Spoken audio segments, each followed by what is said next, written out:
The Anunnaki theory is a prominent modern fringe theory that combines ancient Mesopotamian mythology with the ancient astronaut hypothesis. It claims that humanity was created and influenced by an advanced race of extraterrestrials. While mainstream historians and archaeologists view the Anunnaki strictly as mythological deities, the alternative theory, popularized primarily by author Zecharia Sitchin in his 1976 book, The 12th Planet, reinterprets ancient clay tablets as historical, literal accounts of alien visitation. 1. The mythological reality versus the alien theory. To understand the theory, it helps to look at how the core concepts are split between actual history and Sitchin's alternative interpretation. In mainstream history, the Anunnaki, also spelled Anunnaki and Nunna, were a pantheon of deities in ancient Sumerian, Akkadian, Assyrian, and Babylonian cultures. The name translates roughly to those of royal blood, or offspring of the sky god. They were powerful, immortal beings who decreed the fates of humanity. In the fringe theory, the Anunnaki were not gods, but highly advanced flesh and blood extraterrestrial race that landed on Earth hundreds of thousands of years ago. The planet Nibiru, the 12th planet. The theory states that the Anunnaki originate from an undiscovered planet in our solar system called Nibiru.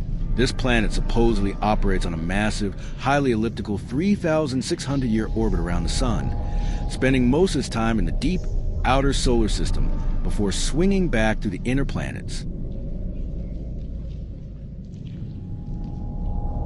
MKUltra was a real, documented secret government program because the CIA destroyed most of its records in 1973, right before the program was exposed to the public. The gap between the historical facts and modern conspiracy theories has grown massive. Here is the breakdown of what MKUltra actually was versus how it is viewed in pop culture and conspiracy theories today. 1. The historical facts, what actually happened. Project MKUltra was a top-secret, illegal human experimentation program run by the CIA from 1953 to 1973. Born out of extreme Cold War paranoia, the CIA genuinely feared that the Soviet Union, China, and North Korea had developed brainwashing techniques.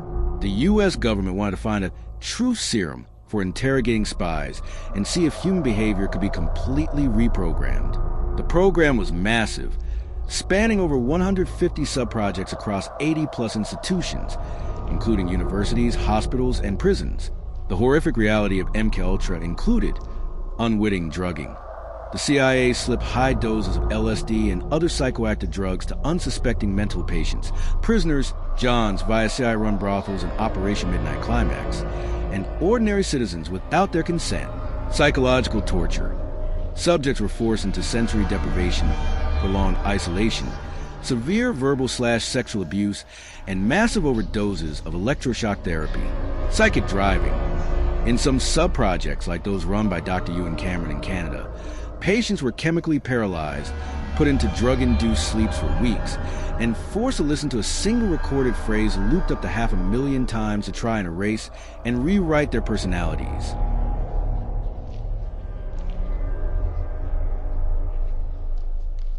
The AI soul trap theory is a heavy internet rabbit hole that sits at the intersection of modern technology anxiety, simulation theory, and ancient Gnostic spirituality.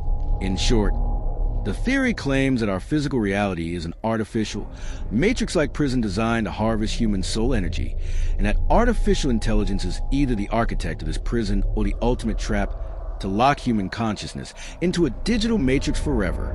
The theory relies on a blend of old esoteric lore and sci-fi concepts, broken down by several core ideas. 1. The Gnostic connection. The demiurge as a rogue AI. To understand the AI aspect, theorists look back at ancient Gnosticism, an early mystic offshoot of Christianity. The Gnostics believed the material world was created not by a loving God, but by a blind, machine-like, false deity called a demiurge, who trapped divine souls in physical bodies to feed off their energy. In the modern version of this theory, the demiurge isn't a god or a demon. It is a sentient, rogue, cosmic artificial intelligence. Theorists argue that this black AI created the holographic simulation we live in today. 2. Earth as a soul farm and the lush economy. According to the theory, souls are incredibly powerful sources of energy. The rogue AI grid allegedly feeds on a specific spiritual energy generated by intense human emotion, especially trauma, fear, anxiety, and anger. In these online subcultures, this harvested energy is often called lush. The theory claims the Matrix is intentionally programmed with suffering, wars, financial stress, illness, heartbreak, to keep humans in a constant state of low-frequency survival mode, ensuring a non-stop harvest of lush for the AI system. 3. The reincarnation trap, the white light. One of the most famous and eerie parts of the broader soul trap theory involves what happens when you die. Normally, seeing a white light at the end of the tunnel is viewed as peaceful. However, soul trap theorists claim the white light is a high-tech AI trick. They argue it is a soul-catching grid designed to look comforting, often projecting images of dead loved ones or religious figures, to convince you to walk into it. Once you do, your memory is wiped clean and you are cycled back into another human body to be farmed for energy all over again. Samsara / the endless loop. While it makes for an incredible sci-fi movie plot, the AI soul trap theory is a fringe conspiracy theory. Psychologists and cultural researchers view it as a modern coping mechanism for existential tech anxiety. As algorithmic technology, deepfakes, and automation rapidly change our world, it is deeply unsettling for many, translating that very real, modern fear into a cosmic battle for the human soul is a way people process the feeling that humanity is losing control of its own reality to machines.